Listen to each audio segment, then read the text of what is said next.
Bonjour à toutes et à tous. Je veux dire quelque chose de très simple, mais qui va déranger beaucoup de monde. Au Cameroun, le tribalisme est devenu une industrie émotionnelle. On l'agite quand on n'a plus d'arguments, on l'utilise pour dissimuler l'échec politique, l'échec moral et l'échec collectif. Et aujourd'hui, un fait réel vient mettre ce tribalisme à nu. Le fils de Maurice Kamto, professeur de droit, vient d'épouser la fille de Jean Baebek, professeur de médecine. Deux intellectuels, deux leaders de l'opposition camerounaise, deux familles connues, deux origines différentes. L'un est Bamileke, l'autre est Bassa.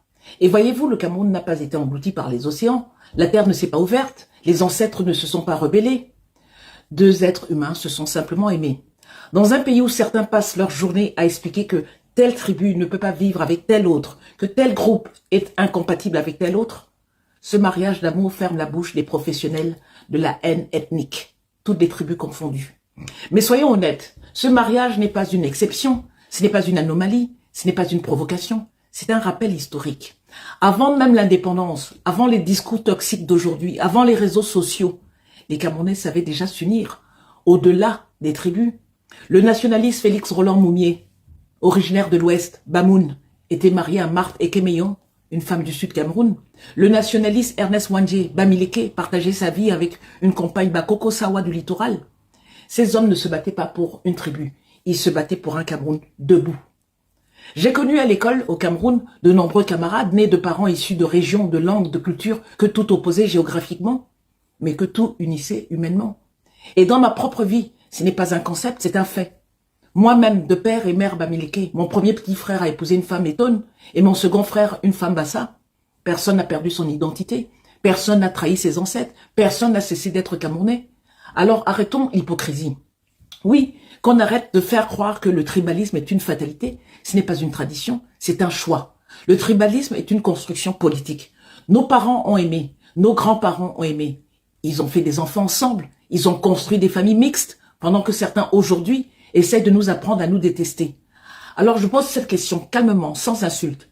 Si nos aînés ont su s'aimer au-delà des tribus, qui a intérêt aujourd'hui à nous apprendre la haine? Et surtout, n'oubliez jamais cette citation, diviser pour régner. Qui gagne quand les Camerounais se regardent en ennemis au lieu de se regarder en citoyens? À cette question, je peux vous dire qu'en 1960, ça arrangeait les colons de voir les Camerounais se diviser.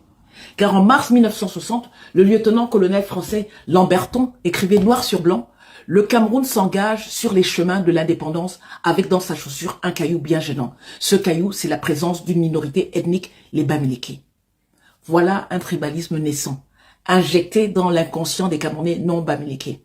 Et je précise une chose importante, les Bamileke n'étaient pas les seuls. Dans les archives coloniales françaises, à les lire, les Bassa étaient décrits comme politisés, instables, dangereux pour l'ordre colonial, notamment à cause du syndicalisme et de l'UPC. Et dans le Nord, les populations étaient classées comme conservatrices, à gouverner par chefferie, pour éviter toute prise de conscience politique. Le tribalisme n'est pas né entre Camerounais, il a été formulé, théorisé et instrumentalisé avant même l'indépendance. Oui, la division ethnique n'a pas été improvisée, elle a été pensée, écrite et administrée. Le tribalisme est une idéologie apprise. Et si ce n'est pas le cas, chers followers camerounais, dites-moi comment on dit tribalisme dans vos langues maternelles. En tout cas, l'amour, lui, par contre, est une vérité naturelle. Je suis Alice Thiomté. Restons curieux, restons vrais. Bonne semaine. Voilà. Tandis que les vrais gens accouchent les vrais enfants, les fausses gens accouchent les faux enfants. L'enfant, c'est l'éducation. Que tu es riche, que tu es pauvre, que tu es grand homme, que tu es petit homme, l'enfant, c'est l'éducation. Oui, hier c'était l'enfant de congé, quelqu'un qui s'est marié avec l'enfant de Kadji. Une bonne chose. Une très bonne chose. Aujourd'hui, c'est l'enfant de Maurice Kamto, Ivan Kamto, qui se marie avec l'enfant du professeur Baïbé. C'est l'enfant du professeur Maurice Kamto, le président du MRC. Même comme les petits oiseaux de mauvais augure sont en train de chercher comment faire pour mettre le MRC dans l'eau, le seul et unique président restait Maurice Kamto. Les forces vives de l'opposition, professeur Maurice Kamto, professeur Jean Baïbé, ça mérite d'être encouragé. on tape impunément pour eux. Oui, on voit un Ivan Camto, l'enfant du professeur Maurice Camto, avec l'enfant du professeur Jean Baïbé. Ça donne, oui. Bamileke Barça, l'histoire retiendra. L'histoire retiendra. Ils sont nombreux qui accouchent des enfants, ils éduquent mal, les enfants deviennent des tchélés dans tous les sens. Je n'intrigue personne.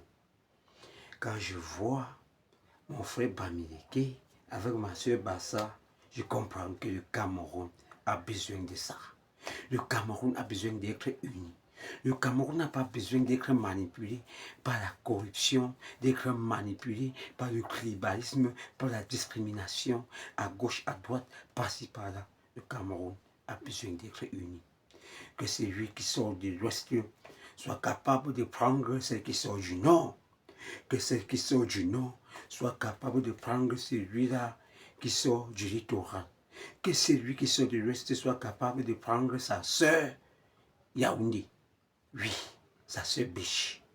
Que le mariage là soit possible sans que le tribalisme n'intervienne. C'est un peu de ça qu'il s'agit. Ivan Camto, bon ménage grand frère. Professeur Maurice Camto, l'éducation est au top. Professeur Jean Baïbec, l'éducation est au top. Appelez-moi El Baron Chinda, médicament du stress, la voix des sans-voix. Abonnez-vous, likez, partagez. N'oubliez pas de laisser un petit commentaire. Et oui, Hob, yo la famille El Baron Chinda, je vous invite de me suivre sur Facebook, TikTok, Instagram, YouTube, El Baron Chinda. Suivez-moi jusqu'à la gare.